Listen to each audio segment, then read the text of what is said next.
Hey there, VC HHD students. My name's Andy. I'm a VC Health and Human Development teacher. In this short video, we're going to look at answering the 2023 VC HHD exam question number 10. Before we dive into this question, if you're a 2025 HHD student, you might be interested in getting your hands on this ACE HHD revision questions book that I've recently authored and has been published for ACE. You can head to book.acedvc.com where you can order yourself a copy. It has more than 500 marks worth of practice questions to help you prepare for Unit 3 and 4 SACs and the end of your exam for the new 2025 to 2029 HHD study design. It's got comprehensive mark-by-mark answer guides for each question, as well as a full chapter on answering extended response questions with sample questions and sample A+ answers, as well as a full Unit 3 and 4 trial exam.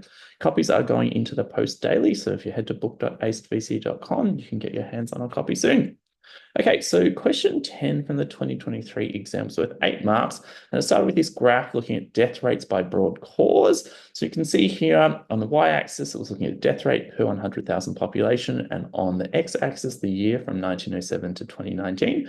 And then there was a key for the different line graphs that were in, okay, this graph.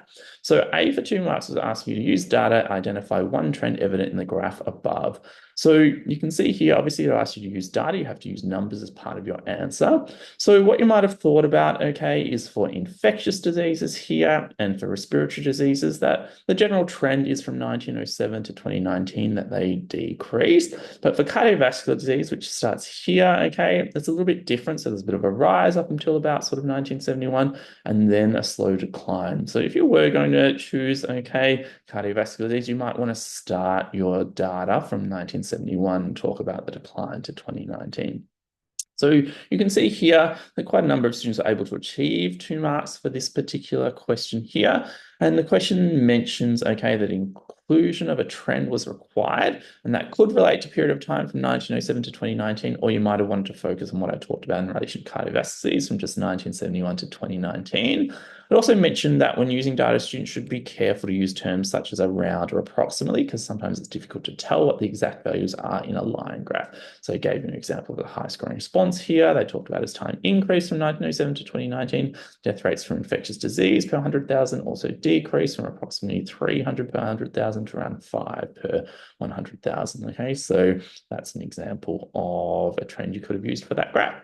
So then for B, for 2 marks, it asks you to use an example of old public health to outline its role in the improvement of death rates of one broad cause between 1907 and 2019, as shown in the graph above. So I would say that probably, okay, because I was talking about the improvement in death rates, that infectious disease would be a good choice because you can make lots of links to examples of the old public health. So you can see here in the examiner's report, okay, they showed you a number of different examples of old public health that you could have chosen. Okay, they did mention the number of students used biomedical model as a basis of their response, and that's incorrect. So you can see here things like mass vaccination programs or provision of safe water and sanitation could have been linked into, okay, something like the improvement in infectious disease death rates. So you can see here their example of a high scoring response. They talked about old public health referring to government funded, okay, measures, improving the physical environment and preventing transmission of communicable diseases. And they talked about the implementation of mass vaccination programs, diseases like malaria and smallpox, okay,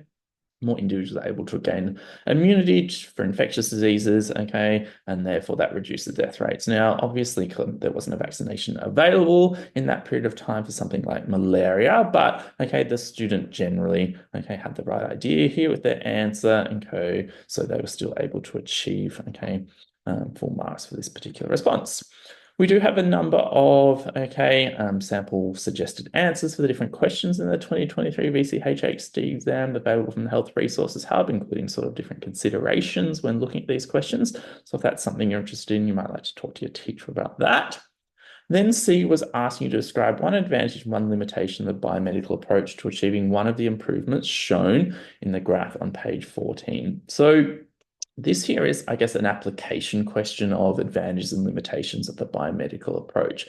So you had to link it into, okay, an improvement shown in the graph on page 14. So you could have talked about infectious diseases, respiratory diseases, or cardiovascular diseases during that period of time from 1971 onwards.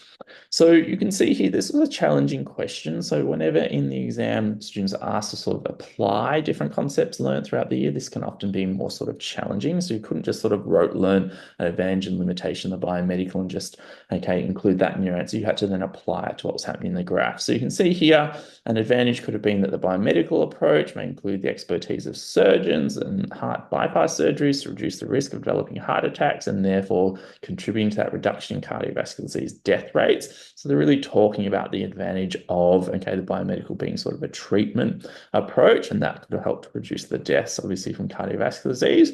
And then their limitations. So you had to keep focusing on the same kind of, I guess, condition from the graph. They talked about the biomedical of health is often expensive with surgeries and procedures such as angioplasties that may work to reduce cardiovascular disease deaths, often costing millions of dollars to the Australian health system.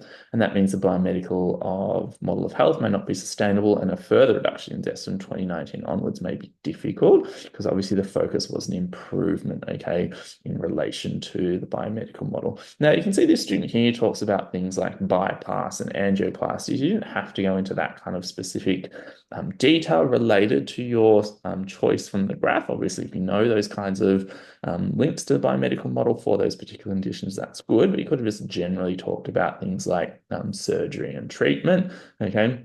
It didn't have to be like that specific for that particular disease. So don't stress about that. If you see those in those sample answers and thinking, oh, I couldn't have come up with those examples, it can be more general related to that sort of treatment approach, okay, that's linked to the biomedical model.